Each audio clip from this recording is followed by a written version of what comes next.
काय सांगू बाप्पाला? थांबायला. अरे पण त्याची मम्मानी बोलवले गणपती बाप्पाच्या. हा काय सांग? आणि मग त्याच्या मम्माला काय सांगायचं गणपती बाप्पाच्या?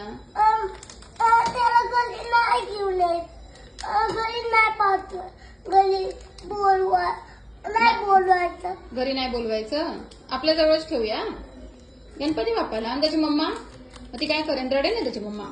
लढू दे. तुला असं सांगितलं दुसरीकडे जा, तुझी मम्मा तुला हे करते तर तुला चालेल का? तुला जर मम्मापासून लांब ठेवलं तर तुला चालेल? तुला तुझ्या मम्मापासून लांब ठेवलं तर चालेल तुला? तुझी मम्मा का? माझी का? हा ना. मग गणपती बाप्पाला जाऊ दे ना. नो ना. त्याला बोलवले ना पण त्याच्या मम्माने बेटा. नाही पाठवायचं, आपल्या जवळच ठेवायचं. आपल्या जवळ ठेवूया.